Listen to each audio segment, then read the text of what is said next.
বাইরে যখন শোয়া দিয়েছে চাদরের উপরে, এটা আমি দেখেছি। আগের দুইটা ঘটনা তোমার মায়ের কাছ থেকে শুনেছি, কারণ পেটের খবর তো আমি রাখি না, হওয়ার পরে আলামত তো আমি দেখি নাই, কিন্তু এটা আমি আবু তালেব নিজে চোখে দেখেছি। তোমার মর্যাদা কত বেশি তুমি কি সেটা আমি জানি। এজন্য তো মক্কার সবাই নবীর বিরোধিতা করেছে, কিন্তু আবু তালেব আমার নবীকে ছায়া দিয়ে 70 লাখ লোককে সবসময় আগলায় আছে। ব্যবসায় যাবে, মুহাম্মদকে বাড়ি থেকে যদি 70 লাখ লোক করে সাথে করে নিয়ে গেছে। কি মুহাম্মদ করেছে? কারণ আবু তালেব নিজের চোখে খেলা দেখেছে। কি খেলা? যেদিনকে তুমি দুনিয়ায় ভূমিষ্ঠ হয়েছ, রোদের তাপের কারণে তোমাকে বাইরে বের করা হয় নাই। যখন সন্ধ্যাবেলা তোমাকে বাইরে করা হয়েছে, আমি আবু তালেব নিজের চোখে দেখেছি আকাশের চাঁদ যেন নড়াচড়া করছে, এমন ভাবে নড়াচড়া করছে মনে হয় দুনিয়ায় গেলে পড়বে।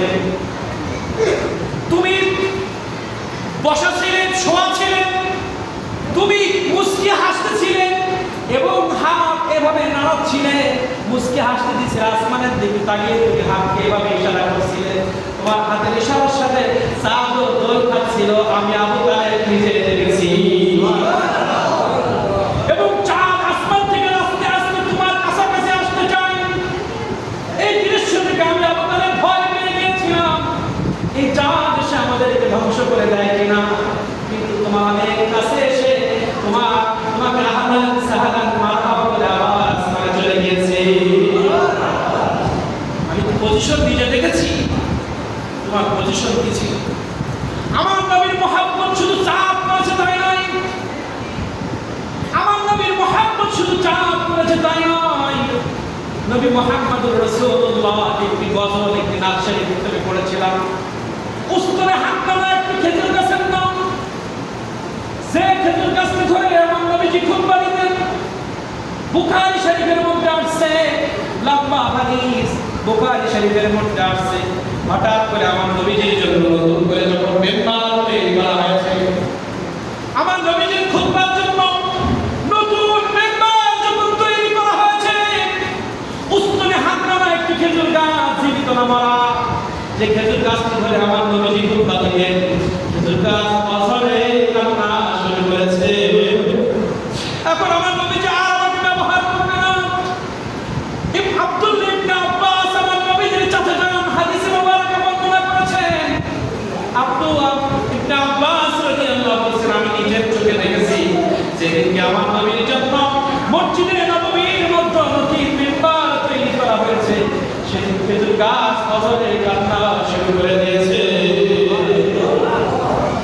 এই কান্না দেখে রাহমাতুল লিল আলামিন বলছে, ওহে উস্তাদ হামদা, তুমি আর কান্না করো না, তুমি আর কান্না করো না, তোমাকে এক্ষুনি আমি একটা সুসংবাদ জানাচ্ছি। হে উস্তাদ হামদা, আজকে থেকে আমি তোমাকে আবার জীবন ফিরিয়ে দিব, আমি তোমার জীবন আবার ফিরিয়ে দেব, আল্লাহর কাছ থেকে তোমার আবার যৌবন আমি ফিরিয়ে দেব, তোমাকে আবার মদিনার মধ্যে দাফন করা হবে, তুমি আবার জীবিত হয়ে যাবে, তুমি অনেক ফল দিবে, তোমার কাছে আগের থেকে আরো বেশি খেজুর হবে, কিয়ামত পর্যন্ত তুমি মরবা না, কিয়ামত পর্যন্ত তোমার কাছে কোনটা খেজুর হবে আর আমার কোনো অংশ দেখাবে। এই সুসংবাদ তোমাকে দিলাম। এই সুসংবাদ দেওয়ার পরেও খেজুর গাছের কান্না থামে না। আজকে যদি আপনাকে একটা গাছের থেকে আমাদের ইমান কোথায় দেখেন, আজকে মিলাদুলের অনুষ্ঠান অনেকে মুখে চলে যায়, সবখানে হচ্ছে, দেখবেন এই মাহফিল থেকে বিনা ওজনে যদি কেউ যায়, ওই ইমানে ডিস্টার্ব আসে, ওর ইমানে কি আছে? ডিস্টার্ব আছে। বিনা ওজনে যদি এই মাহফিলে আসা থেকে কেউ বঞ্চিত থাকে, তার ডিস্টার্ব আছে। খেজুর গাছের মহব্বত দেখেছেন? খেজুর গাছ তাকে বলছে তোমাকে জীবিত করে দেওয়া হবে, তোমাকে আগের মতো আবার ফল দিবে। খেজুর গাছের কান্না থামে না। তখন আমার রাসূল করিম সাল্লাল্লাহু আলাইহি ওয়াসাল্লাম খেজুর গাছকে জড়িয়ে ধরলেন, জড়িয়ে ধরে বলতেছে, তুমি কি চাও? তোমার এত সুন্দর একটা অফার দিলাম, কিয়ামত পর্যন্ত তুমি বেঁচে থাকবা, তারপরে তুমি কান্না কেন থামে না? এবার আমার নবীজি দ্বিতীয় বাক্য ব্যবহার করলেন, হে উসমানে হান্নানা, হে উসমানে হান্নানা, যাও, তোমাকে আরেকটু অফার দিলাম, আরেকটু অফার তোমাকে দিলাম, তোমার কান্না আমার সহ্য হয় না। হে উসমানে হান্নানা, কিয়ামতের ময়দানে আমি যখন কবর জগৎ থেকে উঠব, ওঠার পরে হিসাব কাজ শেষ হওয়ার পরে আমি নবী যে জান্নাতের মধ্যে থাকবো, আমার বিছানার পাশে আমার জান্নাতের মধ্যে তোমাকে স্থান দিয়ে দিব। উসমানে হান্নানা একটি খেজুর গাছের আম, যাকে ধরে খুতবা দিতেন রাসূল আকরাম, যাকে ধরে খুতবা দিতেন রাসূল আকরাম। গাছটি নবীর বিরহে কাঁদিতে রহে, হতবাক হলো যত সাহাবায়ে কেরাম, হতবাক হলো যত সাহাবায়ে কেরাম। সাহাবারা হতবাক। এটা কিন্তু নাথ শরীফ পড়ে, এটা হাদিসের অনুবাদ, এটা বুখারী শরীফের হাদিসের অনুবাদ। যখন উসমানে হান্নানাকে জান্নাতের মধ্যে নবীর সাথে থাকার ঘোষণা দিল, সঙ্গে সঙ্গে উসমানে হান্নানার কান্না থেমে গেল। আজকে বলেন, আমার নবীর সাথে জান্নাতে থাকার অফার যখন পেল, সারা দুঃখ কষ্ট বলে গেল। আজকে যদি আপনাকে আমাকে দুনিয়ার কেউ বলে তুমি আমার দল করো, নবীর বিরুদ্ধে বক্তব্য দাও, নবীর সম্মান নিয়ে একটু বেয়াদবি করো, 50,000 টাকা মাসে বেতন, 5 গাড়ি একটা ঢাকা থেকে বেলার দিব। আপনি খোঁজ রাখেন না, আমরা খুলনায় থেকেছি, কোরআন মাজিদের উপর অনার্স মাস্টার্স করেছি, খুলনা আলিয়া থেকে কুষ্টিয়া ইউনিভার্সিটির অধীনে, ঢাকা আরাবিক ইউনিভার্সিটির অধীনে মাস্টার্স করেছি কোরআন মাজিদের উপরে। খুলনা আলিয়া থেকে ফিকার উপরে মুক্তি পড়েছি, 10 বছর ইমামতি করেছি। যেদিনকে অনার্সে চান্স পেয়েছি, 1 মাসের ভিতরে ইমামতি দিয়ে দিয়েছি উস্তাদ। উস্তাদ কি গুনাহগারকারী ছাত্ররা এমন জীবনে কারোর সাথে বেয়াদবি করে না। খুলনা আলিয়া সমস্ত শিক্ষক, আমার গোল্ডেন ভাইজান নওয়াজ মালিকের আওয়াজ যখন পড়তেন, মেজার হুজুর, সাইদ হুজুর, এনারা যখন খুলনা আলিয়ায় পড়তেন, ওনারা বলছে তোমার উস্তাদরা ভদ্র ছিল। আমি অহংকারের জন্য বলছিলাম, বেয়াদবি মাফ করবেন আমার মাস্টার্সের যেদিনকে ভাইবা হয়, ঢাকায় আরাবিক ইউনিভার্সিটি থেকে একজন ডক্টর আসছে, ওইখানে আমি ফার্স্ট হয়েছিলাম। মাস্টার্সে আমার রেজাল্ট সব থেকে ভালো হয়েছে, সবার আগে ইনশাআল্লাহ আমরা মনে করেছিলাম। আমার প্রশ্ন করছে, তুমি খুলনা হাজিবাগ মসজিদের ইমাম, আমি শুনেছি তোমার প্রিন্সিপাল হুজুর বলেছে, ডান পাশে ডাক্তার বসা, সামনে প্রিন্সিপাল হুজুর, বাম পাশে আমি যে হুজুরের আন্ডারে মুফাসসির হয়েছি, মুশফিক হুজুর, মুফাসসির, হেড মুফাসসির। বলছে তুমি আজকে বয়ান করো, বিগত সময় কি আলোচনা করেছো? আমি কান্না করেছি। আমি বললাম সারাদিন জমা দিন পড়ি, কিন্তু জমার সময় কি বয়ান করি আমি জানি না। আমার পিছনে আমার অনেক দোয়া আছে, আমার উস্তাদের দোয়া, আমি এখানে আলোচনা করতে পারবো না। এমন কিছু কথা বলেছিলাম, তারা কান্না করেছে, বললো বয়ান করার জন্য বলি নাই, তোমার ভিতরে আলো আছে কিনা তাই যাচাই করার জন্য বলেছে। এখন তার ছাত্ররা উস্তাদদের সম্মান করে না, উস্তাদ আসলে দাঁড়ায় না, বয়ান করতেই আছে, উস্তাদ স্টেজে উঠছে, বয়ান করতেই আছে। আদব আছে কিনা পরীক্ষা করছে। হ্যাঁ প্রিন্সিপাল স্যার 50 দিয়ে দেন। হেড মুফাসসির বলছে, হুজুর স্যার, আমাদের খুলনা আলিয়া হাতে গোনা 5টা ছাত্র আছে, যাদের তারা যে ছাত্ররা আমাদের নজরে ভালো, তার মধ্যে জিয়াউর রহমান একজন। আর সার্টিফিকেট লাগবে, ইউনিভার্সিটির সার্টিফিকেট আমাকে জান্নাত দিতে পারবে না। আমি বড় মুহাদ্দিস হয়েছি, মুফাসসির হয়েছি, কিন্তু কোন উস্তাদ যদি আমার পরে নারাজ থাকে, ওই সার্টিফিকেট আমাকে নাজাত দিতে পারবে না। কিয়ামতের ময়দানে কুষ্টিয়া ইউনিভার্সিটির সার্টিফিকেট আল্লাহ দেখবে না, আল্লাহ দেখবে কোনো ওলির কদমে ছিল কিনা, কোনো উস্তাদের সওবত ছিল কিনা। যদি কোনো উস্তাদ না থাকে, সার্টিফিকেট দিয়ে জান্নাত হবে না। এখন তো আলেমরা সার্টিফিকেটের লড়াই করে, ডক্টরের লড়াই করে, কিয়ামতে খেলা হবে ওলি আল্লাহ এবং হক্কানি আলেম আমাদের খেলা হবে, ওখানে সার্টিফিকেটের লড়াই চলবে না। এজন্য যারা স্টুডেন্ট আছি, উস্তাদের সাথে বন্ধ করুন। এখন এই খেজুর গাছের কথা আমার নবীজি বললেন, যখনই বললেন তুমি আমার সাথে জান্নাতে থাকবা। আজকে যদি পৃথিবীর কেউ বলে তুমি আমার এই নীতি অনুযায়ী চলবা, তোমাকে একটা ফ্ল্যাট দিব, 50,000 টাকা বেতন দিব, আর একটা বাজার গাড়ি দিব। এই টাকার লোভে নবীর সাথে বেয়াদবি হয় কিনা দেখবেন, দেখবে। যদি বলা হয় তুমি 100 বছর বাঁচবা, 100 বছর বাঁচার কারণে তোমার মুখে এমন একটা বক্তব্য দিতে হবে যে রাসূল নির্দেশে হবে, তাও মানুষ হবে। তাও কি 200 টাকায় জালিমা বিক্রি হয়। আমাদের সমাজে এমন মানুষ আছে, একটা পান একটা চা খেয়ে এমন একজনের বিরুদ্ধে ভালো কথা বলে, যার চরিত্র বলেছিল। আমি মাঝে মধ্যে মাহফিলে বলি, আমাদের ইমাম ছাগলের থেকে কম, একটা ছাগলের দাম 7,000-8,000 টাকা, কিন্তু আমরা 500 টাকা দামে ইমাম বিক্রি করি না কেন? আমার নবীজির মহব্বতে সে বলল, আমি জীবন চাই না, আমি সুন্দর ফল দিতে চাই না, আপনার সাথে জান্নাতে যদি রাখেন আমার কান্না থামবে। যখনই নবীর সাথে জান্নাতের ঘটনা দিয়েছে তখনই কান্না থেমেছে। এখন আজকে আপনার ওয়াদা করতে হবে, আমার নবীর মহব্বত করতে গিয়ে নবীর সাথে জান্নাতে হওয়ার জন্য আমার জীবনে যদি আমরা দিতে প্রস্তুত আছি। ঠিক না ভাই? আমার নবীজির মহব্বত করতে গিয়ে, নবীজির সুন্নতের আমল করতে গিয়ে, নবীজির আদর্শ বাস্তবায়ন করতে গিয়ে, নবীজির চরিত্র বাস্তবায়ন করতে গিয়ে আমার জীবন যদি চায়, কেউ যদি সমস্ত পৃথিবী একদিকে আমাকে দিতে চায়, পৃথিবী রাষ্ট্রপ্রধান বানাতে চায়, আর রাষ্ট্রপ্রধান হতে গিয়ে আমার নবীজির সাথে যদি বেয়াদবি হয়, ওই রাষ্ট্র আমি চাই না, ওই পদবি আমি চাই না, ওই ভালোবাসা আমি চাই না, ওই টাকা আমি চাই না।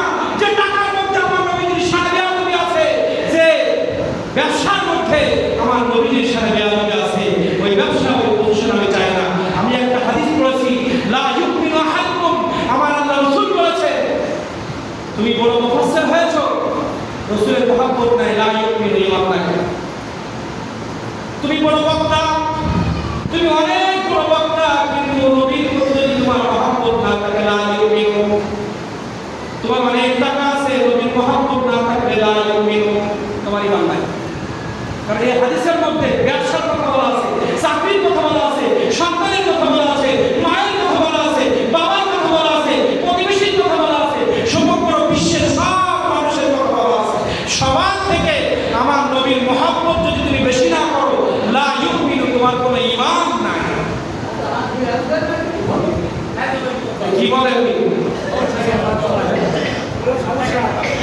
মাতার দৃষ্টান্ত শুনতে ইচ্ছে করে।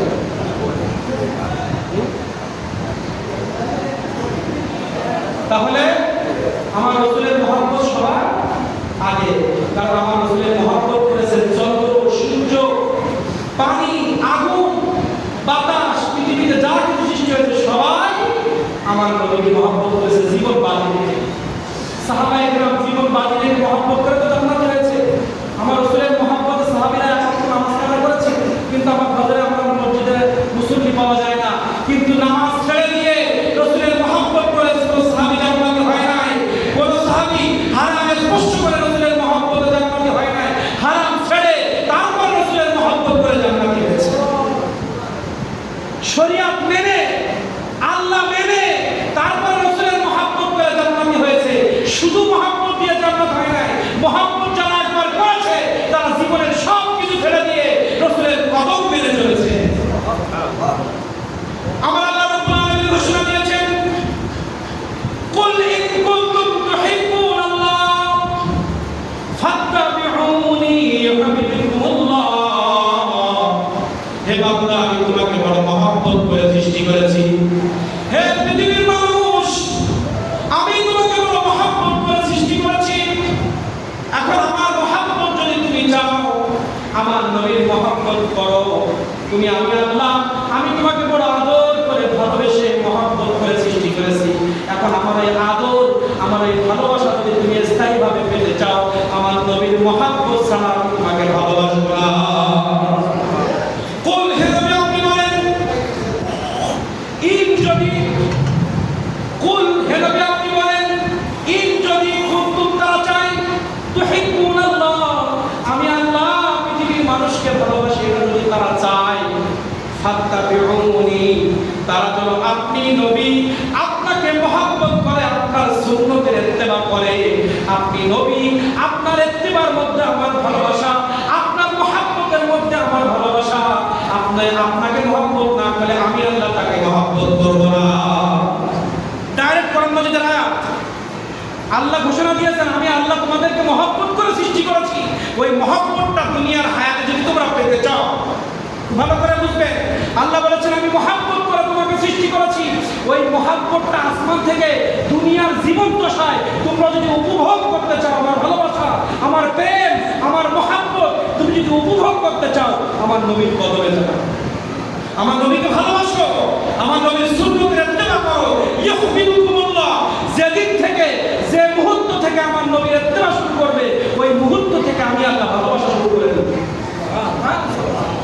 আপনি এখন নিয়ত করেন, যে আমাদের যার যে বয়স আছে অসুবিধা নাই, আজকে তওবা করে আমার রাসূলের মুহাব্বতের ইত্তেবা শুরু করে আপনি মসজিদে বের হওয়া লাগবে না, এখনই নিয়ত করেন, এখনই জীবনের গুনাহ মাফ হয়ে যাবে। কত গুনাহ করেছেন আপনি? আমি 80 বছর শিরিক করে, 80 বছর শিরিক করে একজন খ্রিস্টান কলেমা পড়লে আল্লাহ রাসূল বলেছে 80 বছর শিরিক করেছে, মূর্তি পূজা করেছে, মৃত্যুর 1 মিনিট আগে লা ইলাহা ইল্লাল্লাহ মুহাম্মাদুর রাসূলুল্লাহ এই শব্দ বলে যদি মারা যায়, 80 বছর সেই ইবাদতের সওয়াব। বড় মুসলমান একবার ইমানের সাথে আল্লাহকে বিশ্বাস করেছে, সে যত বড় পাপ করুক, জিনা, ব্যভিচার, যত বড় পাপ করুক না কেন, মৃত্যুর আগে একবার যদি তওবা করে কান্না করতে পারে, আল্লাহ আমি ভুল করেছি, শুধু চোখের পানি আর আল্লাহকে বলতে, আল্লাহ আমি ভুল করেছি, একটু শব্দ, আল্লাহ আমি ভুল করেছি, অন্যায় করেছি, তুমি অন্যায় করেছি, আমার সঙ্গে সঙ্গে মাফ হয়ে যাবে। আল্লাহ তাআলা যার জীবন যা করেছো, আমার নবীর মহব্বত শুরু করো, আমার নবীর ইত্তেবা শুরু করো। ইউহিব্বুকুমুল্লাহ, আমি আল্লাহ তোমার ভালোবাসা শুরু করব। আর আমি আল্লাহর নজর, আমি আল্লাহর রহমত, আমি আল্লাহর ভালোবাসা যদি কোনো ব্যক্তির পরে একবার পড়ে, একটা সেকেন্ডের জন্য, একটা মিনিটের জন্য যদি আমি আল্লাহ কোনো বান্দাকে ভালোবাসি, ইউহিব্বুকুমুল্লাহ, আমি আল্লাহ যদি ভালোবাসি, ওয়া ইয়াগফির লাকুম, আমি তাকে মাফ করব খুব বহু বছর, ওয়া ইয়াগফির লাকুম বহু বছর, যুনুবাকুম বহু বছর, ওয়া ইয়াগফির লাকুম যুনুবাকুম ওয়াল্লাহু গফুরুর রহিম। এই যুনুবাকুম বহু বছর, এখানে একটা পাপ নয়। আমি আল্লাহ আমার নবীকে যদি তুমি ভালোবাসতে পারো, হে পৃথিবীর আমার বান্দা, আমার নবীর উম্মাহ, আমার নবীকে যদি তুমি ভালোবাসতে পারো, আমার নবীর সুন্নতের আমল যদি তুমি করতে পারো, আমি আল্লাহ এমন ভালোবাসা বাসবো, ইউহিব্বুকুমুল্লাহ, এমন ভালোবাসবো, ওয়া ইয়াগফির লাকুম যুনুবাকুম, জীবনের প্রত্যেকটা পাপকে আমি মাফ করে দেব। সুবহানাল্লাহ। যুনুবাকুম এমন একটি শব্দ, এখানে কোনো পাপ নির্দিষ্ট করা যায় না, নির্দিষ্ট করলে তো বিপদে পড়ে যেতাম। আল্লাহ যদি বলতে এই পাপটা ক্ষমা করবে, এটা করবো না, তাহলে তো আমরা বিপদে পড়ে যেতাম। আল্লাহ এমন একটি শব্দ দিয়ে আমাদেরকে ক্ষমা করতে চেয়েছেন নবীর ওসিলায়, সেটা হচ্ছে যত পাপ আছে সব ক্ষমা করে আমি তোমাকে জান্নাতি বানায় দেব। তা যে নবী দুরূদ আমাকে জান্নাতে দিবে, যে নবী সুপারিশ আমাকে জান্নাতে দিবে, যে নবী মুহাব্বত আমাকে জান্নাতে দিবে, সেই নবীর আগমনে, সেই নবীর মিলাদে আমরা খুশি হব না, কি করব বলেন? জীবনের সবথেকে বড় খুশি হবে এটা, ঈদে মিলাদুন নবী পালন করি সকল মুসলমান, নবীর মহব্বতে আমরা দুরূদ ও সালাম। আমরা কার মহব্বতে বসেছি? সকল ঈদের সেরা ঈদ, ঈদে মিলাদুন নবী, সকল ঈদের সেরা ঈদ, ঈদে মিলাদুন নবী। সকলের কি? আমার নবী ছাড়া আমার কোনো উপায় নেই, আমি নবী ছাড়া একটা পা ফেলতে পারবো না। আপনি কবরে যাবেন, আপনি বুখারী মুসলিম খোলেন, অনেক জায়গায় বলা আছে মান রব্বুকা মান নাবিয়্যুকা মান দীনুকা। কবরের মধ্যে আমার টাকা আমাকে বাঁচাবে না, কবরের মধ্যে আমার পজিশন আমাকে বাঁচাবে না, কবরের মধ্যে সন্তান বাঁচাবে, ডকুমেন্টস নাই। কবরের মধ্যে আমার পিতা এসে আমাকে বাঁচাবে, এমন কোনো ডকুমেন্টস নাই। কবরের মধ্যে আমার টাকা এসে আমাকে উদ্ধার করবে, এমন ঘোষণা নাই। যে টাকার জন্য আমি নবীকে ভুলে যাই, যে সন্তানের জন্য আমি নবীকে ভুলে যাই, যে পজিশনের জন্য আমি নবীকে ভুলে যাই, যে ব্যবসার জন্য আমি নবীকে ভুলে যাই, সেই ব্যবসা কবরে বাঁচাবে ঘোষণা নাই। যে নবীর কারণে সবকিছু ভুলে গেলাম, সেই নবী আমার কবরে বাঁচাবে। বলেন, কবরের মধ্যে টাকা বাঁচালো না, সন্তান স্ত্রীকেও উপকার করবে না, করবে কে? নবী। অনেক হাদিস শরীফে আসছে কবরে একটা প্রশ্ন হবে, কয়টা? মান নাবিয়ুকা, কি হবে? মান নাবিয়ুকা, তোমার নবীকে। কারণ আল্লাহকে ইহুদিরাও মানে, খ্রিস্টানও মানে, হিন্দুরাও উপরালা আছে বলে সব করে, কিন্তু নবীর বেলায় সবাই ধরা করে। মান নাবিয়ুকা যদি চিনতে পারি তাই এই জান্নাতের সাথে আমার রাস্তা হয়ে যাবে। আমার নবীকে যদি আমরা চিনতে পারি, বা মা কুনতা তাকুলু হাযা হাক্কা রাজুল, এই ব্যক্তি সম্পর্কে তোমার ধারণা কি? হ্যাঁ, এই তো সেই ব্যক্তি যার মিলাদুন নবী পালন করতে গিয়ে আমি 10 টাকা দিয়েছিলাম। ইনি তো শিখিনি যার মিলাদুন নবী পালন করতে গিয়ে রাতের ঘুম আমি হারাম করেছিলাম। ইনি তো সেই নবী যে নবীর সুন্নাত বাস্তবায়ন করতে গিয়ে আমি ব্যবসা ছেড়ে দিয়েছিলাম। এই যে সেই মুহাম্মদুর রাসূলুল্লাহ, যে নবীকে ভালোবাসতে গিয়ে আমার চাকরি ছেড়ে দিয়েছিলাম, যে নবীকে ভালোবাসতে গিয়ে আমার ইবাদত ছেড়ে দিয়েছিলাম। ইনি তো সেই মুহাম্মদুর রাসূলুল্লাহ। মুহাম্মদুর রাসূলুল্লাহ চিনতে পারবো তো জান্নাতের সাথে আমাদের রাস্তা হয়ে যাবে। কি হয়ে যাবে? আর মুহাম্মদুর রাসূলুল্লাহকে চিনবো না, জাহান্নামের দিকে আমার মুখটা ঘোরানো হবে, জাহান্নামের সাথে আমার কবরের সাথে সংযুক্ত করা হবে। এজন্য আমরা নবী প্রেম, নবীর ইজ্জত, নবীর ভালোবাসা আল্লাহ তাআলা আকাশ সৃষ্টি করেছেন। আমরা কতটুকু ভালোবাসবো নবীকে? পৃথিবীতে আল্লাহ তাআলা কারো জিকির করে এমন কোনো দলিল কোরআনে নাই। আল্লাহ বলেন সবাই আমার জিকির করে।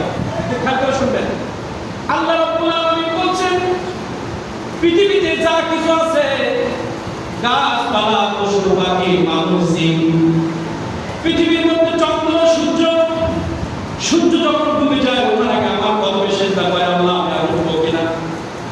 হাদিসে কোরআনের তাফসীরের মধ্যে আসছে সূর্যের যখন অস্ত যায় পরের দিন ওঠার আগে আল্লাহ কদমে সিজদা দিয়ে বলে আল্লাহ আমি পরের দিন উঠবো কিনা। আল্লাহর হুকুম হলে সূর্য আলো দেয়, এমন একটি দিন আসবে সূর্য আর উঠবে না, সেটাও আল্লাহর ইশারায়। তাহলে সূর্য আল্লাহর গোলামি করে, সবাই পৃথিবীতে আল্লাহর গোলামি করে, সবাই আল্লাহর হুকুম পালন করার চেষ্টা করে। আমরা নামাজ রোজা আদায় করি আল্লাহকে খুশি করার জন্য, পশু পাখি আল্লাহর জিকির করে আল্লাহকে খুশি করার জন্য, কিন্তু আল্লাহর গোলামি বললেন পৃথিবীতে যা কিছু সৃষ্টি করেছি সবার মধ্যে একটা সৃষ্টি আমার শ্রেষ্ঠ, যিনি আমার বন্ধু। সবাই আমার দিকে রুজু হয়, সবাই আমাকে পেতে চায়, আমি আমার নবীকে পেতে চাই। কি ভালোবাসার কথা বলবো! আল্লাহ তাআলা বলেন পৃথিবীর সব কিছু আমার জিকির করে, আমার মোতাবেক, কিন্তু আমি আল্লাহ পৃথিবীর যে নবীকে সৃষ্টি না করলে কোনো কিছু করতাম না। ওই নবীকে ছাড়া নবীর জিকির না করে আমি আল্লাহ, আমার ভালো লাগে না। আল্লাহ কোনো আলেমের জিকির করে না, আলেম আল্লাহর জিকির করে। আল্লাহ কোনো ওলির জিকির করে না, ওলি আল্লাহর জিকির করে। আল্লাহ মসজিদের জিকির করে না, মসজিদ আল্লাহর জিকির করে। মাদ্রাসার জিকির আল্লাহ করে না, মাদ্রাসা আল্লাহর জিকির করে। গরু ছাগল মোষ যা কিছু আছে সবাই আল্লাহর জিকির করে, আল্লাহ তাদের জিকির করে না। কিন্তু আল্লাহ রাব্বুল আলামিন বললেন ইন্নাল্লাহা ওয়া মালাইকাতাহু ইউসাল্লুনা আলান নবী। ইউসাল্লুনা মুজারে এখানে আছে, মুজারে শব্দ যেটা অতীতেও আল্লাহ করেছেন, বর্তমানেও করতেছেন, ভবিষ্যতেও করবেন। আল্লাহ তাআলা বলেন ইন্নাল্লাহা নিশ্চয় আমি আল্লাহ ওয়া মালাইকাতাহু আমার ফেরেশতারা ইউসাল্লুনা আলান নবী আমার নবীর উপরে দরুদ পাঠায়। কি পাঠায়? এই শব্দটা সব সময়, কোনো সময় বন্ধ হবে না। আপনি আমি রাসূলের দরুদ বন্ধ করলে অসুবিধা নাই। পৃথিবীর সমস্ত প্রাণী যদি আমার নবীর দরুদ বন্ধ করে দেয়, আল্লাহর কোরআন মাজিদ সাক্ষ্য কিয়ামতের মাঠের আগ পর্যন্ত পৃথিবী সৃষ্টি থেকে নবীর জিকির চলছে, বর্তমানে চলছে, কিয়ামত পর্যন্ত চলবে। যেদিনকে আল্লাহর বিচারের কাঠগড়ার সামনে আমরা না দাঁড়াবো, তার একটা সেকেন্ড আগ পর্যন্ত পৃথিবীর মুখ থেকে নবীর জিকির বন্ধ হবে। ইউসাল্লুনা আলান নবী আমি আল্লাহ সর্বক্ষণ আমার নবীর দুরূদ পড়ি। আমার ফেরেশতারা একদল আছে যে তাদের কাজই আমার নবীর দুরূদ পড়া।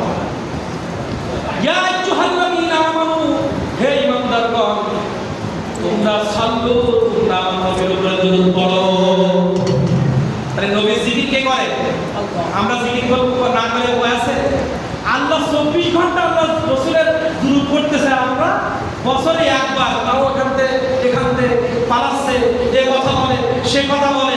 জীবনে একবার একটা সুন্দর দুরুদের মজলিস, পৃথিবীর জীবনে যত মজলিস আছে সব থেকে দামি মজলিস দুরুদের মজলিস। কোরআনের তাফসীরের কথা আল্লাহ বলে নাই। আল্লাহ তাআলা বলছে আমি নবীর উপরে 24 ঘন্টা দুরূদ পড়ি। দুরূদের ফজিলত জানেন?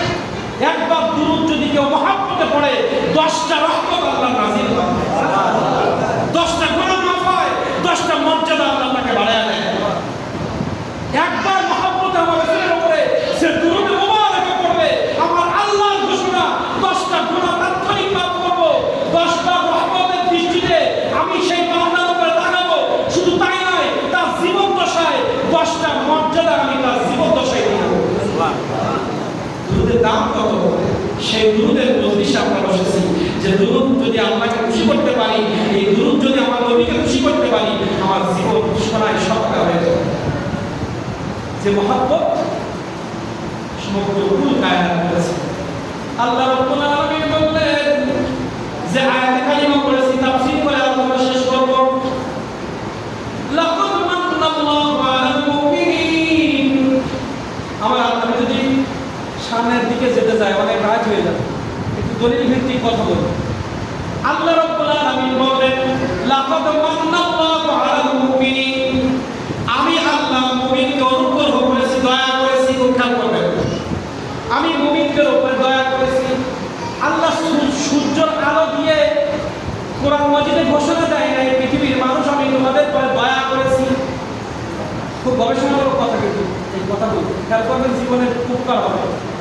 আমার আল্লাহ তাআলা বলেন আসমান বানিয়ে আমি তোমাদের উপকার করেছি, এই ঘোষণা আমি দেই নাই। সমুদ্র সৃষ্টি করে আমি তোমাদের উপকার করেছি, এমন কোন ঘোষণা আমি আল্লাহ দেই নাই। পাহাড় সৃষ্টি করে তোমাদের উপকার করেছি, এমন ঘোষণা আমি দেই নাই। চন্দ্র সৃষ্টি করে তোমাদের উপকার করেছি, এমন কথা আমি তোমাদেরকে কোনোদিন বলি নাই। তোমার সুন্দর স্ত্রীর সাথে বিবাহ উপকার করেছি, আমি বলি নাই। সুন্দর টকটকে একটা সন্তান তোমাকে দিয়ে আমি উপকার করেছি, বলি নাই। লক্ষ টাকার ব্যবসা দিয়ে তোমাকে করুণা করেছি, আমি বলি নাই। কিন্তু আমি আল্লাহ রাব্বুল আলামিন এমন একটি জিনিস তোমাকে দিয়েছি, যে জিনিসের পাশে আসতে দেরি, জীবন পরিবর্তন হতে দেরি হবে না। সেটাকে আল্লাহ করুণা বলেছে। সেটাকে আল্লাহ করুণা বলেছে। আল্লাহ সূর্যকে করুণা বলল না। সূর্য আলো দেয় না আমাদের, কিন্তু আল্লাহ বলে নাই সূর্য দিয়ে তোমাদের করুণা করেছে।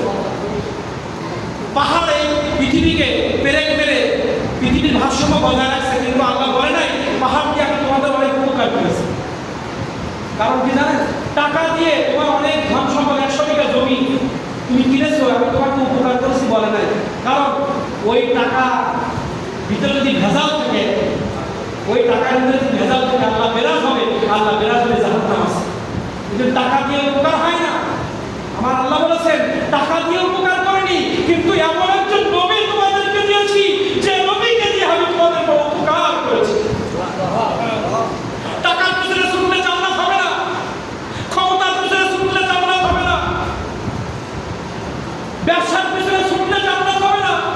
আমার নবীর পিছনে ছুটো, জান্নাত তোমার জন্য ওয়াজিব হয়ে যাবে, ওয়াজিব হয়ে যাবে। এজন্য আল্লাহ বলেন লাকাদ মান্নাল্লাহু আলাল মুমিনিন। হে পৃথিবীর মুমিন, আমি তোমাদেরকে করুণা করেছি, উপকার করেছি। ইস বাআসা ফীহিম রাসূলা, তোমাদের কাছে একজন রাসূল প্রেরণ করেছি। আমি রাসূল প্রেরণ করে আমি তোমাদের বড় উপকার করেছি। লাভ রাসূলের প্রেরণ করে আমি তোমাদের কি করেছি? উপকার করেছি। তাহলে কারণ কি জানেন? আমার নবীজির হাতে, এখন তো নবীজি নাই, আপনি যদি তওবা করতে চান কোন আল্লাহ নবীর কাছে যেতে হবে, কোন হক্কানি আলেমের কাছে যেতে হবে। কারণ যার চেহারার ভিতরে নবীর সুন্নাহ আছে, যার বডির ভিতরে নবীর সুন্নাহ আছে, যার জীবনের ভিতরে নবীর আদর্শ আছে, যার চরিত্রের ভিতরে নবীর আদর্শ আছে, আমার নবী ইন্তেকালের আগে ঘোষণা দিয়েছে সে হচ্ছে ওয়ারাসাতুল আম্বিয়া। সে আম্বিয়াদের উত্তরসূরি, আমার উত্তরসূরি। যে ব্যক্তি আমি নবীর আদর্শ মেনে চলবে, যে ব্যক্তি আমার চরিত্রে চরিত্রবান হবে, যে ব্যক্তি আমার সুন্নতের আমল করবে, পৃথিবীর জমিনে তারাই আমার উত্তরসূরি হবে। তাদের হাতে বয়াত করলে আমি রাসূল, আমার হাতে বয়াত হবে, আর আমার হাতে বায়াত মানে আল্লাহর হাতে বায়াত। এখন নবী নাই, আপনি আমি যদি কোনো হক্কানি ওলির কাছে গিয়ে আমি তওবা করে হাতে হাত দিয়ে, আল্লাহ রাসূল বলছে আমার হাতে হাত দেওয়া যায় গেছে। তা আল্লাহ তাআলা বলছে টাকার পিছনে ঘুরলে হারাম স্পর্শ হওয়ার আশঙ্কা আছে, দেখবেন। টাকাকে আল্লাহ উপকার বললো না, সূর্যকে উপকার বললো না, চন্দ্রকে উপকার বললো না, সাগরকে উপকার করলো না, কারণ এখন সাগর ব্যবহার করে মানুষ মানুষকে মারছে। আপনি রাশিয়া দেখেন, সাগর ব্যবহার করে ইউক্রেনকে মারছে না? যুদ্ধ হচ্ছে তো, কারণ সাগর ব্যবহার করে মানুষ বেঈমান হতে পারে, টাকা ব্যবহার করে মানুষ বেঈমান হতে পারে, চন্দ্র গবেষণা করে মানুষ বেঈমান হতে পারে, সূর্য গবেষণা করে মানুষ বেঈমান হতে পারে, ব্যবসা করে মানুষ বেঈমান হতে পারে, চাকরি করে আল্লাহ বিদ্বেষী কাজ করে মানুষ বেঈমান হতে পারে। কিন্তু আমি আমার একজন নবীকে তোমাদের দিয়েছি, যে নবীর হাতে হাত রাখতে দেরি তোমাকে জান্নাতে বানাতে আমি দেরি করবো না, তোমার ইমানদার বানাইতে আমি দেরি করবো না।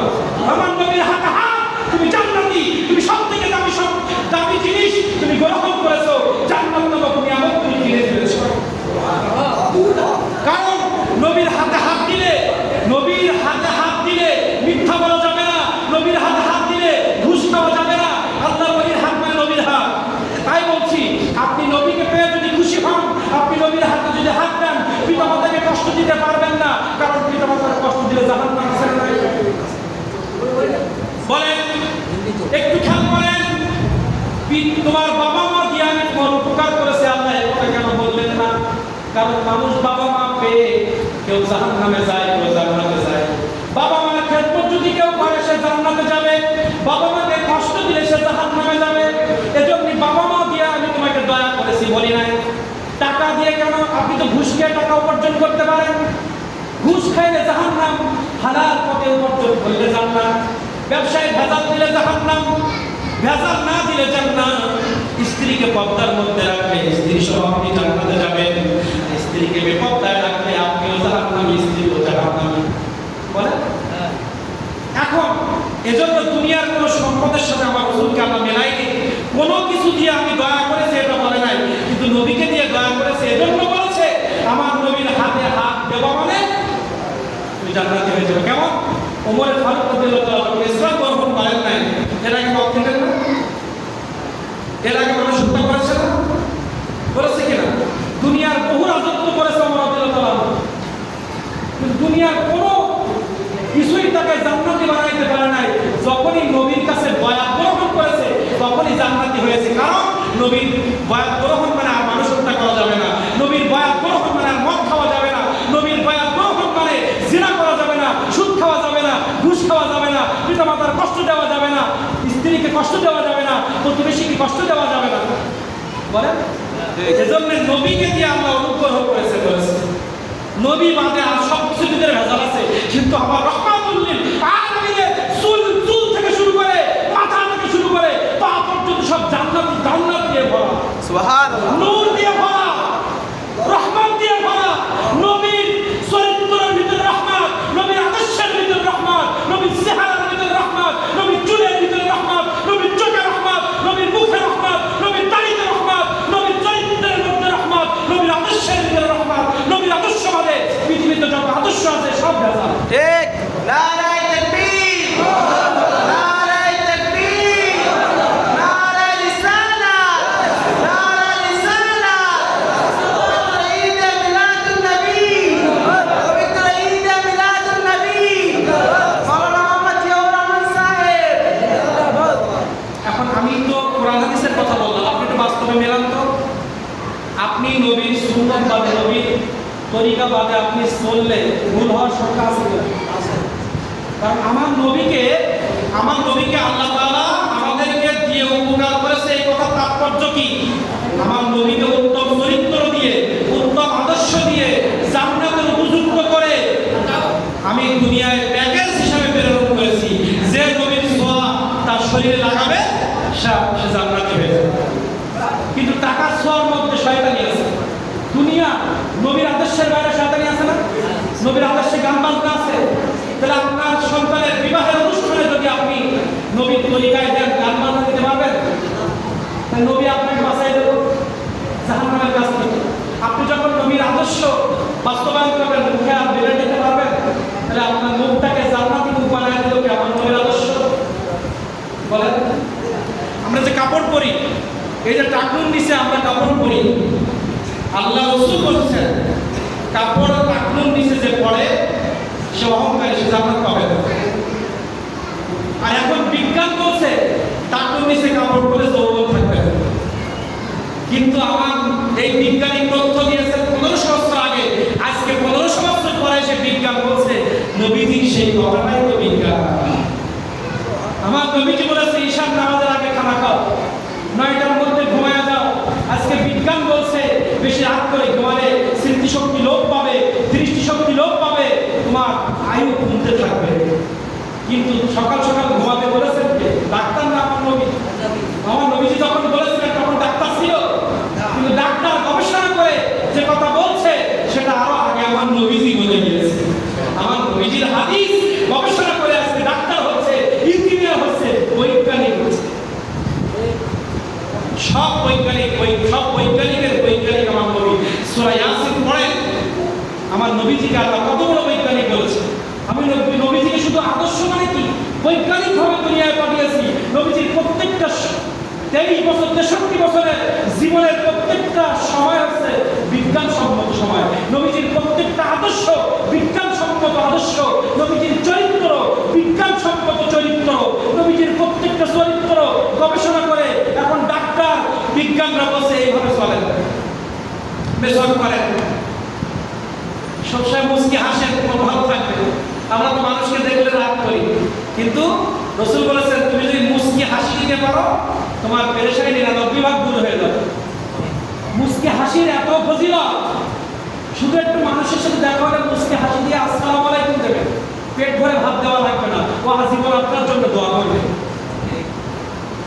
আল্লাহওয়ালা হতে গেলে মানুষের হৃদয় দখল করতে গেলে টাকা লাগে না। আল্লাহকে খুশি করতে, রাসূলকে খুশি করতে মানুষের কলবে ঢুকতে টাকা লাগে না, লাগে ব্যবহার, লাগে উত্তম চরিত্র। আপনার আমার চরিত্র ভালো না, আমার আদর্শ ভালো না, আমি লক্ষ টাকা সমাজে বিলিয়ে দিও, আমি মানুষের মন পাবো না। ঠিক, আমি মরে গেলে মানুষ বলবে দুশ্চরিত্র। আপনি একদিনও কোনো মানুষকে খাওয়াইতে পারেন নাই। আপনি 5 বার আল্লাহ সেজদা দেন, হালাল উপার্জন করেন, প্রতিবেশীর সাথে ভালো ব্যবহার করেন, সবার সাথে সম্পর্ক ভালো রাখেন। আপনি মৃত্যুর পরে আপনি কাউকে কোনোদিন খাওয়ান নাই, কিন্তু আপনার জন্য চোখের পানি ফেলে মানুষ দোয়া করবে। মানুষের দোয়া পাইতে, আল্লাহর ভালোবাসা পাইতে, রাসূলের ভালোবাসা পাইতে, দুনিয়ার মানুষের প্রেম পাইতে একটা টাকাও লাগে না, একটা টাকাও লাগে না। খারাপ মানুষ হতে টাকা লাগে, খারাপ মানুষ হতে টাকা লাগে, গুনাহ করতে টাকা লাগে, সব কামাইতে টাকা লাগে না, গুনাহ করতে টাকা লাগে। মসজিদে আসলে আপনার কাছে কেউ টাকা চাইবে না, কিন্তু আপনি ইন্টারনেট থেকে সিনেমা বলেন আর সিরিয়াল বলেন আর যা কিছু দেখবেন, মাসে 500 টাকা 1000 টাকা ইন্টারনেট বিল দেওয়া লাগবে। ইন্টারনেট বিল দিয়ে তাই গুনাহ করতে হয়। আর একবার আলহামদুলিল্লাহ আসমান জমিন রহমতে ভরে যায়, একটা টাকা আল্লাহ চায় না। একবার আলহামদুলিল্লাহ বললে কেউ আপনার কাছে টাকা চাইবে না, কিন্তু একটা নাটক দেখতে গেলে কোম্পানি আপনাকে ইন্টারনেট আপনাকে বিল দিতে বলবে। যে সিনেমার ভিতরে রাসূলের আদর্শ নয়, যে সিনেমা তৈরি করেছে ইবলিশ, যে সিনেমা তৈরি করেছে ইবলিশের উত্তরসূরি, যে সুদ প্রচলন করেছে ইবলিশের উত্তরসূরি, ঘুষের প্রচলন করেছে ইবলিশের উত্তরসূরি, নর্তকী তৈরি করেছে ইবলিশের উত্তরসূরি, এটা আমার রাসূলের সংস্কৃতি নয়, এটা আমার নবীজির আদর্শ নয়। এই আদর্শের ভিতরে গালি আছে, ঘৃণা আছে এবং চরিত্র নষ্ট আছে। ঠিক, আপনি টাকা খরচ করবেন আরো মানুষের গালি নেবেন, আর বিনা টাকায় মানুষের দোয়া নেবেন। কি রাসূলের দুরূদ পড়বেন, আল্লাহ 10 বার 10টা, একবার দুরূদ পড়বেন এখানে বসে, একবার দুরূদ পড়বেন 10টা গুনাহ মাফ হবে, 10টা মর্যাদা বাড়াবে, 10টা রহমত নাযিল করবে। টাকা আছে আপনার কাছে কেউ, কিন্তু আপনি এখানে বসে নাটক দেখেন, ইন্টারনেট ডাটা কেনা লাগবে। আপনি একটা কথা বলবেন, সমাজের সব জায়গায় মিলাই দেখেন, যত পাপ তত খরচ, যত নেকি তত খরচ দেয়। আপনি রাস্তায় দেখা হলে আসসালামু আলাইকুম বলবেন একজনকে, আল্লাহ আপনার 10টা গুনাহ মাফ করবে, আল্লাহ আপনার 10টা গুনাহ মাফ করবে, 10টা রহমত নাযিল করবে। কিন্তু আপনি দেখা হলে মুখ ঘুরে যান, কোনো নেকি আছে? আপনি চায়ের দোকানে সিনেমা দেখেন অটোমেটিক গুনাহ হবে। আর সিনেমার পিছনে টাকা ব্যয় আছে না, আপনি সিনেমা দেখলে দোকানদার এনে দেখতে আপনাকে একটা পান একটা চা খাওয়া লাগবে। তাহলে চায়ের দোকানে বসে আমি কোনো এই পবিত্র জায়গায় কোনো নর্তকীর নাম নিতে চাই না। চায়ের দোকানে বসে আপনি ফিরি কোনোদিন সিনেমা দেখতে পারবেন না, আপনার কাছ থেকেও টাকা নেবে। আপনি আধা ঘন্টা বসে একটা সিনেমা দেখবেন, নাটক দেখবেন, এর মধ্যে 10 টাকার বিল আপনার দ্বারা করাই নেবে আপনার অজান্তে। তা ওই বেচারা ওই টিভি চালায় তো আপনার পান বিক্রি করা, সিগারেট বিক্রি করা, চা বিক্রি করার জন্য। তাহলে টাকা খরচের মধ্যে গুনাহ আছে না নাই?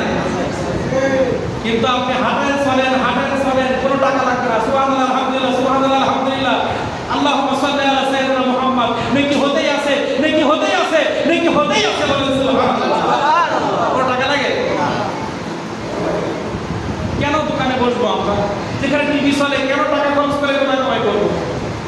প্রত্যেকে বসলাম না, বিনোদনের অনেক ব্যবস্থা আছে। ওই সময়টা আমার সন্তানের সাথে বসি, ওই সময়টা আমার স্ত্রীকে দেই, ওই সময়টা আমার বাবা মার পাশে গিয়ে একটু বসি। এক্ষুনি মারা গেলে আমি যখন মারা যাবো, আজকে দেখেন যারা সারা পৃথিবীতে বাংলাদেশের ঘটনায় বলেন এই 15 বছর যারা অন্যায় কাজ করেছে, যারা এখন জেলে আছে, বিদেশে আছে, তাদের নামে মামলা হচ্ছে না, হচ্ছে কিনা? এখন যে জেলে আছে আর ভারতে আছে আর কানাডা আছে অস্ট্রেলিয়া আছে, তাদের ওই শাস্তিটা তখন টিভির পর্দায় দেখানো হচ্ছে। টিভির পর্দায় দেখাচ্ছে না, অমুকের 10টা মামলায় 10 বছর জেল, ফাঁসির অর্ডার হচ্ছে বা 20 বছর জেল হচ্ছে। এটা সে শাসককে দেখছে না, যেখানে থাকুক মিডিয়ার মাধ্যমে দেখছে না, সে কিন্তু আফসোস করছে, আল্লাহ কেন এই কাজগুলো করতে গেল। সে কিন্তু এখন বুঝতে পারছে অনেকেই যে আজকে যদি আমি এই ঘুষগুলো না খাইতাম, টাকাগুলো পাচার না করতাম, গুলি করে মানুষগুলোকে যদি না মারতাম, আজকে আমার এই অবনতি হতো। আর আফসোস করতেছে, কাঁদতেছে, কিন্তু এখন ওই কান্না ওই আফসোস তাকে ফাঁসি থেকে বাঁচাতে পারবে? ঠিক তেমনই আপনার আমার কাছে যখন আজরাইল আলাইহিস সালাম এসে যাবে, আজরাইল আসার আগে আমার জীবনের প্রত্যেকটা মুহূর্ত ওই টিভির পর্দা, পেপারের পত্রিকা, সিরিয়ালের মতো আমার সামনে আসবে। কোন সময় চায়ের দোকানে বসে সিনেমা দেখে দিন কাটাইছিলাম, জিবরাইল এসে বলবে সারা জীবন সিনেমা দেখেছো, এটা তো জাহান্নাম। চোখের পাওয়ার এমন খুলে যাবে, মৃত্যুর আগে চোখের পাওয়ার এমন খুলে যাবে, আপনি খাটে বসে জান্নাত জাহান্নাম সব দেখতে পাবেন। ওই সময় আল্লাহ 50 বছরের সমস্ত কর্মগুলো আপনার সামনে ভিডিও ক্লিপের মধ্যে দেখাবেন, আর তখন আফসোস হবে এর দলিল কি? ওয়া আনফিকু মিম্মা রাযাকনাকুম মিন ক্বাবলি আইয়াতিয়াকুমুল হাদু ফায়াকুলু রাব্বি আইয়াতিয়া আহাদাকুমুল মাউতু ফায়াকুলু রাব্বি লাউলা আখখারতানি ইলা আজালিন করিব ফাআসাদদাকা ওয়া আকুম মিনাস সালিহিন। আমার আল্লাহ বলতে মৃত্যু যখন এসে যাবে, তুমি বলবে আল্লাহ আমার একটু সময় দাও, ফাআসাদদাকা আমি সত্যবাদী হয়ে যাব, ওয়া আকুম মিনাস সালিহিন আমি আল্লাহ বলি হয়ে যাব। মৃত্যুর সময় যখন আসবে এই কথাটা আমরা প্রত্যেকেই বলবো, পাশের লোক শুনবে না, জিবরাইল আজরাইল শুনবে, আল্লাহ শুনবে। আমরা যে মৃত্যুর সময় কথা বলবো আল্লাহর সাথে, এটা সূরা মুনাফিকুনে আল্লাহ নাযিল করেছেন। মৃত্যুর সময় আসলে কি বলবো? আমরা একটুখানি সময় দাও, আমি অনেক পাপ করেছি, কারণ মৃত্যুর সময় এই ক্লিপগুলো দেখানো হবে। কে মিলাদুন নবী বসছিল, কে চায়ের দোকানে বসছিল, কে সুন্নতের আমল করছিল, কে রাতের অন্ধকারে মানুষের জমি ফাঁকি দেওয়ার পরামর্শ করেছিল, মানুষের ক্ষতির পরামর্শ করেছিল, কোন মজলিসে, ওই মজলিসটা দেখানো হবে আর বলা হবে এর কারণে তোমাকে জাহান্নামে যেতে হবে। এই জন্য আফসোস করে মানুষ বলবে, আল্লাহ 50 বছরের দৃশ্যটা দেখা যায়, আমার তো জাহান্নাম ছাড়া উপায় নাই, আল্লাহ একটা রাত তুমি একটা ঘন্টার জন্য আমাকে একটু বাঁচার সুযোগ করে দাও, আমি একটা ঘন্টা আমার জীবনের যত সম্পদ দুনিয়ায় ছিল সব দান করে দিব, আমি ভালো মানুষ হয়ে যাব। আল্লাহ বলবে আমি আমার প্রতিশ্রুতির ব্যতিক্রম আমি করতে পারবো না। এই সময় মৃত্যু তোমার লেখা, তোমাকে এখন মৃত্যু স্বাদ গ্রহণ করতে হবে। এখন যতবার বলো একটা সেকেন্ডের জন্য হায়াত দেওয়া সম্ভব। আজকে যারা জেলে বসে আফসোস করছে, কাজ হবে? মৃত্যুর সময় আফসোস করলে কাজ হবে? এই জন্য বাপজানেরা, চাচাজান, নিয়ম চাচার বয়সে, দাদার বয়সে, ভাইয়ের বয়সে, বন্ধুর বয়সে আপনাদেরকে বলি, আলোচনা আপনারা অনেক শুনেন, কিন্তু শোনার থেকে মানার দরকার বেশি। আমার রাসূলের মহব্বতের মাহফিল দিয়েছেন, ইনশাআল্লাহ আমরা বিশ্বাস রাখি এই মাহফিল আমাদের নাজাতের ওসিলা হবে। কিন্তু এই মাহফিল থেকে কিছু একটা সুন্নাত, আমি যে হাদিস পড়েছি, মান আহাব্বা সুন্নতি ফাকাদ আহাব্বানি কামা মাই ফিল জান্নাহ, আমার নবীজি বলেছেন আমার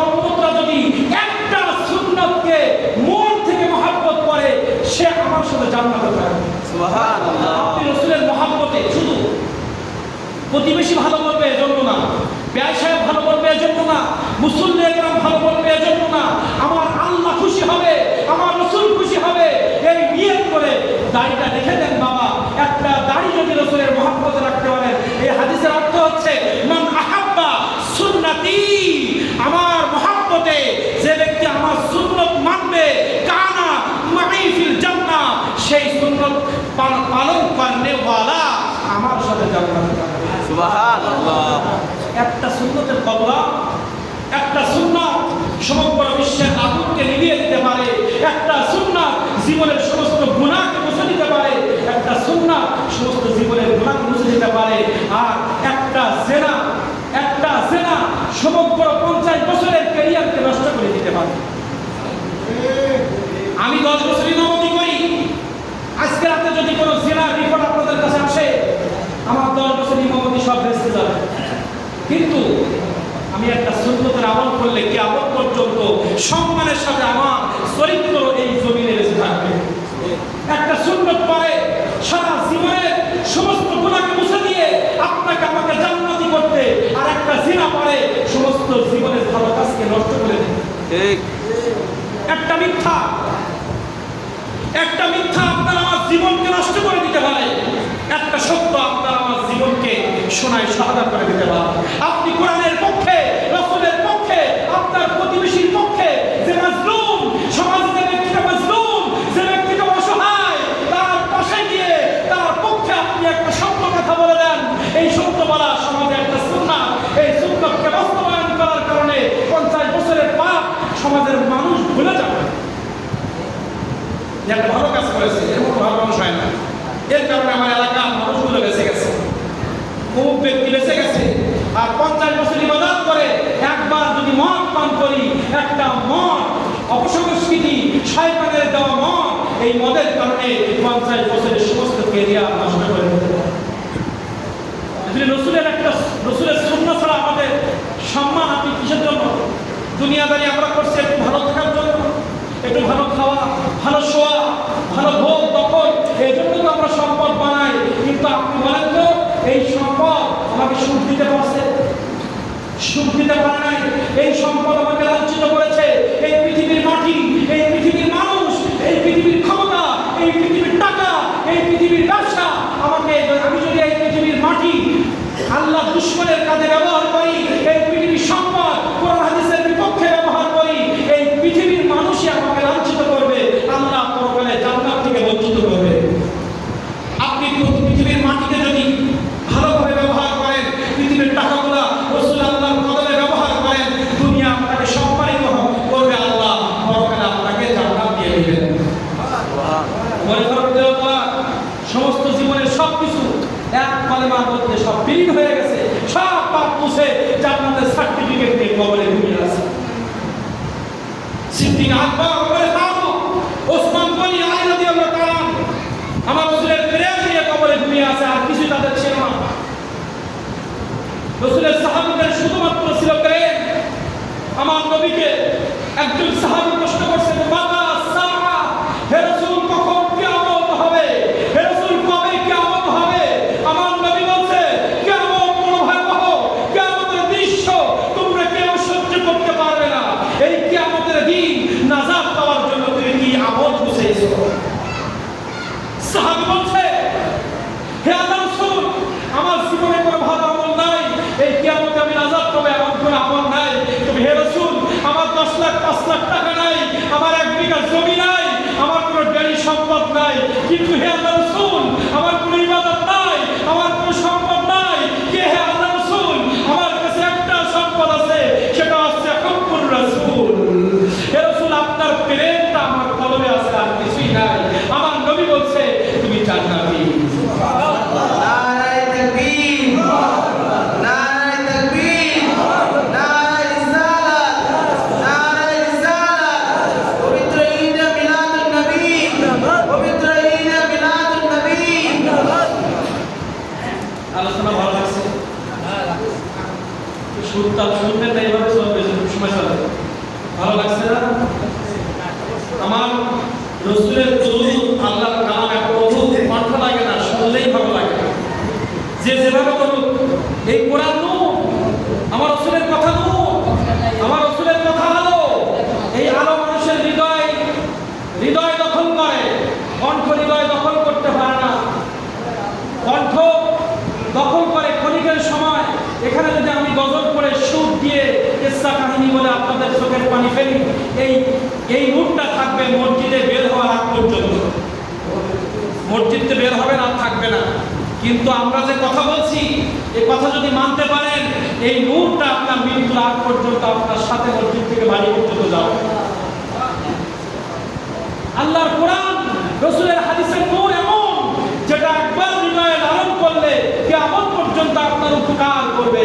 আর আপনি কোরআনের নূর বাদ দিয়ে সুলতানের মাতাল হয়ে যদি যান, ওটা মজলিসে আপনাকে আনন্দ দিবে, চোখের পানি ফেলবেন, বাড়িতে গিয়ে ভুলে যাবেন।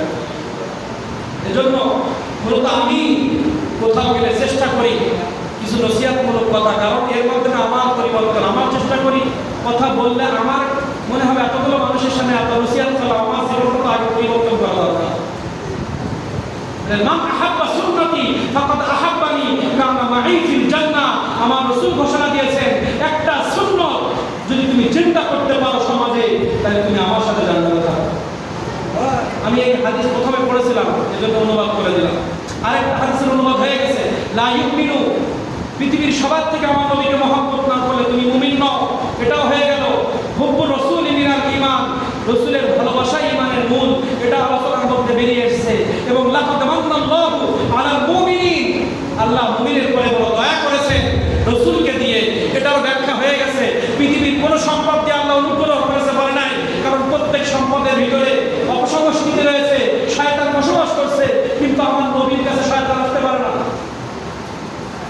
পৃথিবীর টাকার ভিতরে শয়তান এসে ধোঁকা দিতে পারে, আমার স্ত্রীর কাছে শয়তান এসে স্বামীর সাথে জ্ঞানটাও বাঁধা দিতে পারে, আমার সন্তানের কাছে শয়তান তো আসে না, পাশের বাড়ির ব্যক্তির কান পড়ায় আমার সন্তান আমার সাথে খারাপ ব্যবহার করে, শয়তান ওর উপরে ভর করে। এজন্য আল্লাহ বলেছেন, আমি মানুষ দিয়ে তোমাদের উপকার করি নাই, ক্ষমতা দিয়ে উপকার করি নাই, ব্যবসা দিয়ে উপকার করি নাই, টাকা দিয়ে উপকার করি নাই, আমি নবীকে দিয়ে উপকার করেছি।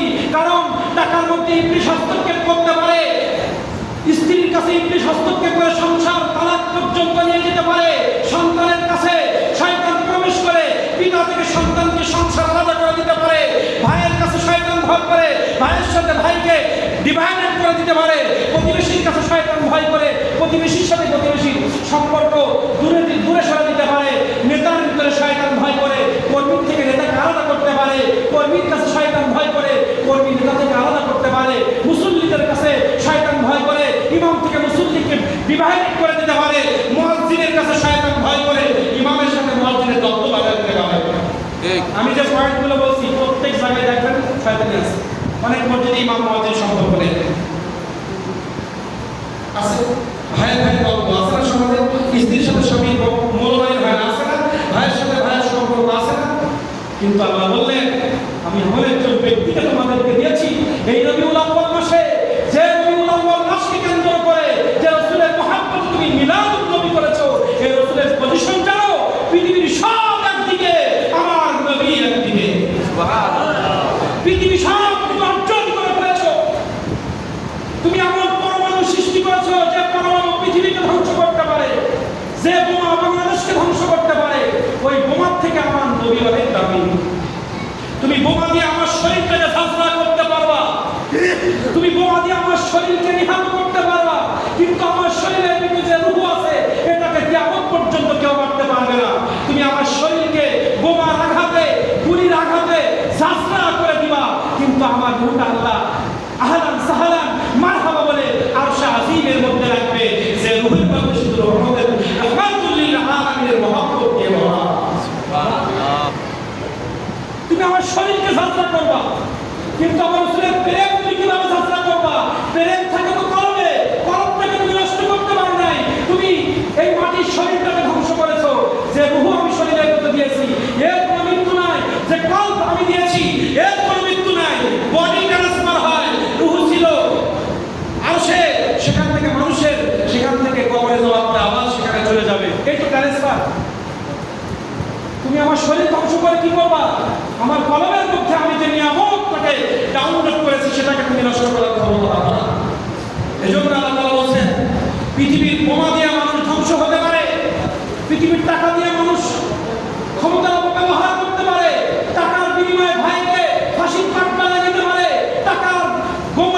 দেখেছেন নহর দিয়ে বউকে তালাক দিতে পারে, টাকার বিনিময়ে ভাইকে পর করে দিতে পারে, টাকার বিনিময়ে বোনকে পর করে দিতে পারে, টাকার লোভে পড়ে বোনের হাত ফাঁকি দিতে পারে, সম্পদের লোভে পড়ে ভাইকে পর করতে পারে, স্ত্রীর মহাব্বতে বাবা মাকে আলাদা করে দিতে পারে।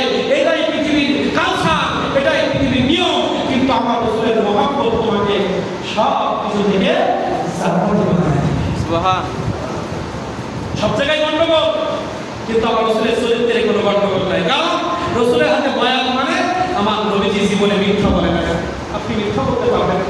আমার রাসূলের হাতে বয়াত মানে আমার রাসূল নম্র ছিলেন, ভদ্র ছিলেন, মানুষের সাথে ভালো ব্যবহার করতে পারেন। আপনি অভদ্র হতে পারবেন না।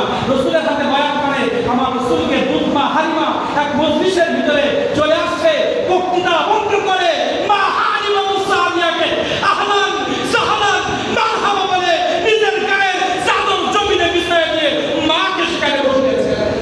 সুবহান। আপনি নবীর মহব্বত করলে মাকে কষ্ট দিতে পারবেন না। এজন্য দুনিয়ার কালচার আপনাকে জাহান্নামী বানাবে, কিন্তু আমার নবীর কালচার আপনাকে জান্নাতে বানাবে। নবীর 63 বছর জীবনে একটা সেকেন্ড নাই যেখানে আল্লাহ বিদ্বেষী কাজ করেছে, একটা সেকেন্ড নাই যেখানে নবী মিথ্যা বলেছে, একটা সেকেন্ড নাই যে সেকেন্ডের মধ্যে আমার নবীর চরিত্র নিয়ে কোনো বাস্তবতা আছে। ঠিক আছে? এজন্য সর্বশ্রেষ্ঠ নিয়ামত আমার নবীকে আল্লাহ তাআলা ঘোষণা দিয়েছেন। সকল বলেন আল্লাহুম্মা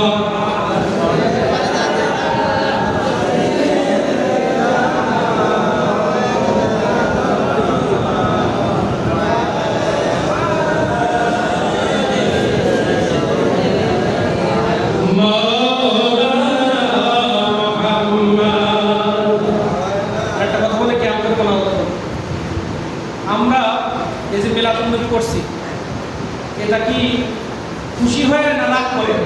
খুশি হয়ে।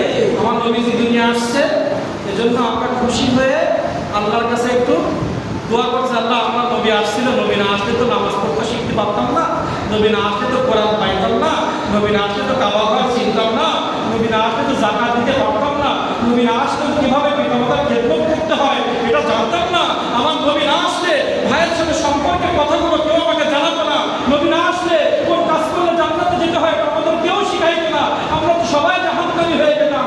তাই যে নবী আমাদের এত উপকার করলো দুনিয়া এসে, সেই নবীজির আগমনে আমরা খুশি হয়ে মিলাদুন্নবী করেছি। এই কথাটা যদি আপনি বলেন, আপনার পক্ষে দলিল আছে।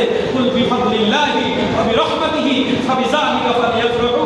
কুল বিফাদলি, নবী আপনি বলেন বিফাদল, আল্লাহর অনুগ্রহ পৃথিবীতে আসছে।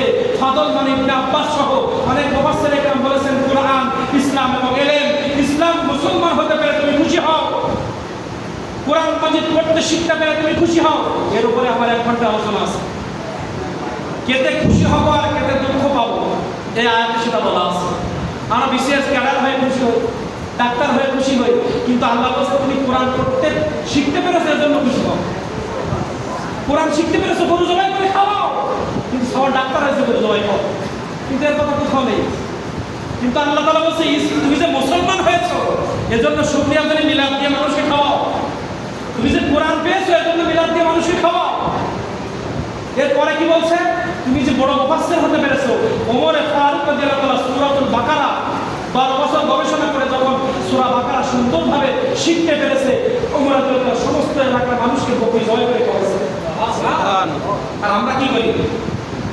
কোরআন শরীফ শিখতে হুজুরি নজরানা 2-3 মাস বাকি রাখা যায় কি করে? বিয়ের অনুষ্ঠানে খরচ হবে, জন্মদিনে হবে, কিন্তু কোরআন শরীফ শিখতে বেরি খাওয়ানোর সময় নেই। ও ফায়দা পাবো পরকালে, ওকে পাবো কিনা পাবো ঠিক আছে, কিন্তু দুনিয়ায় যদি খাওয়াতে পারি, এই কি আসবে, রাইস কুকার আসবে, ফিল্টার আসবে, অনেক গিফট পাবো, এটা দুনিয়ায় ভোগ করতে